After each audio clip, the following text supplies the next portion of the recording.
നമുക്കിന്നൊരു custard biscuit pudding ഉണ്ടാക്കാം.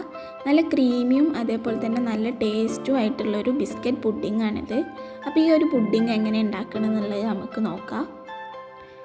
First നമുക്കൊരു പാൻ എടുത്തിട്ട് അതിലേക്ക് ആവശ്യമായിട്ടുള്ള കുറച്ച് പാൽ ഒഴിച്ചു കൊടുക്കാം. ഞാൻ ഇവിടെ ഒരു 500 ml പാലാണ് എടുത്തിരിക്കുന്നത്. നമുക്ക് ഈ പാല് അടിയിൽ പിടിക്കാതെ ഇളക്കി കൊടുക്കാം.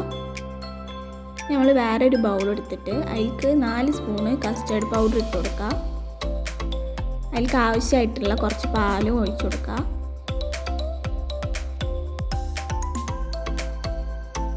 എന്നിട്ട് ഇത് രണ്ടും കൂടി കട്ടകളൊന്നുമില്ലാതെ നന്നായിട്ട് തന്നെ മിക്സ് ചെയ്തെടുക്കുക.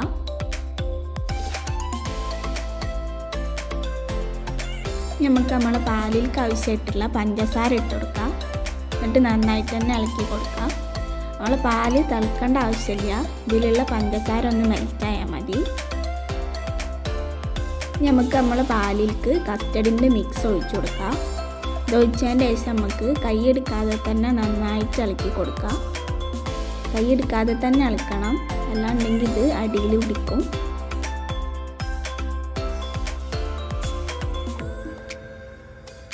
അപ്പോൾ നമ്മൾ മിക്സ് ഇവിടെ റെഡി ആയിട്ടുണ്ട്. നമുക്ക് വേറൊരു ബൗൾ എടുത്തിട്ട് 1 സ്പൂണ് കോഫി പൗഡർ ഇട്ട് കൊടുക്കുക.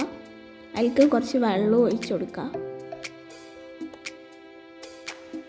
ഇനി ഇത് രണ്ടും കൂടി നന്നായിട്ട് മിക്സ് ചെയ്ത് കൊടുക്കുക.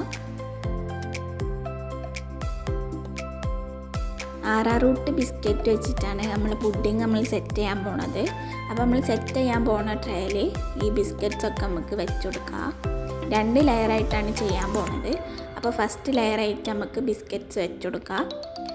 നമുക്ക് ഇതിൻ്റെ മേലെ നമ്മൾ നേരത്തെ ഉണ്ടാക്കി വെച്ചുള്ള കോഫി ഒഴിച്ചു കൊടുക്കാം. ബിസ്ക്കറ്റ്സൊക്കെ നന്നായിട്ട് വെറ്റാവണം. അപ്പോൾ അതിനനുസരിച്ചിട്ടുള്ള രീതിക്ക് നമുക്ക് കോഫി ഇതിൻ്റെ മേലെ ഒഴിക്കാം. നമുക്ക് നമ്മൾ നേരത്തെ ഉണ്ടാക്കി വെച്ചിട്ടുള്ള കസ്റ്റർഡിൻ്റെ മിക്സ് ഇതിൻ്റെ മേലെ ഒഴിച്ചു കൊടുക്കാം.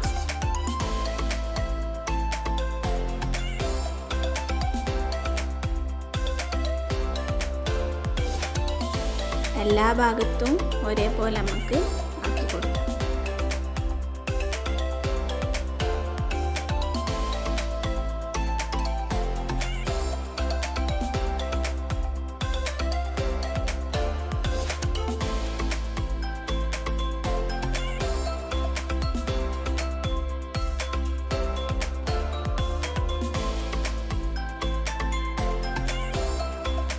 അപ്പോൾ ഫസ്റ്റ് ലെയർ ഇവിടെ സെറ്റ് ചെയ്ത് കഴിഞ്ഞിരിക്കണേ. നമുക്ക് സെക്കൻഡ് ലെയറായിട്ട് ബിസ്ക്കറ്റ്സ് കോഫിയിൽ ഡിപ്പ് ചെയ്തിട്ട് നമുക്ക് വെച്ച് കൊടുക്കാം.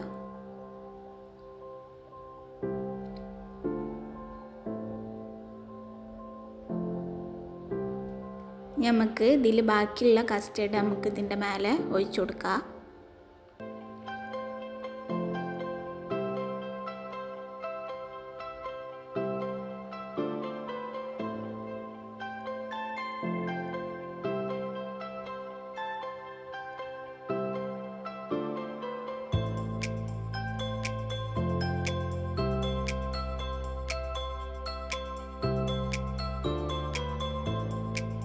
അപ്പോൾ നമ്മൾ പുഡിംഗ് ഇവിടെ സെറ്റ് ചെയ്ത് കഴിഞ്ഞിരിക്കണേ.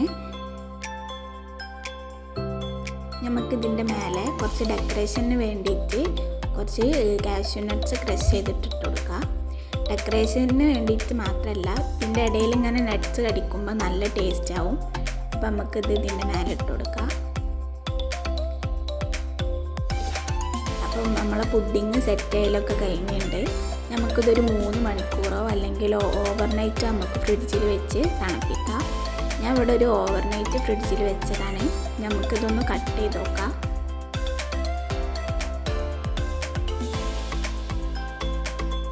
അപ്പോൾ നമുക്ക് കാണുമ്പോൾ തന്നെ അറിയാം നല്ല സോഫ്റ്റ് ആയിട്ടുള്ളൊരു പുഡിംഗാണ്. നല്ല ടേസ്റ്റുമാണ് കഴിക്കാൻ. നമ്മൾ ഈ നട്ട്സൊക്കെ ഇട്ടുകൊണ്ട് തന്നെ ഇത് കടിക്കുമ്പോൾ നല്ല ടേസ്റ്റാണ്. അപ്പോൾ പാലും കസ്റ്റർഡും അതേപോലെ തന്നെ ബിസ്ക്കറ്റും ഉണ്ടെങ്കിൽ നമുക്ക് പെട്ടെന്ന് തന്നെ ഉണ്ടാക്കിയെടുക്കാൻ പറ്റുന്നതാണ്. അപ്പോൾ നിങ്ങളെല്ലാവരും ഇതൊന്ന് ട്രൈ ചെയ്ത് നോക്കുക. നല്ല ടേസ്റ്റാണ്. പിന്നെ അതുപോലെ തന്നെ നമ്മളെ ചാനൽ നിങ്ങൾക്ക് ഇഷ്ടപ്പെട്ടിട്ടുണ്ടെങ്കിൽ സബ്സ്ക്രൈബ് ചെയ്യാം.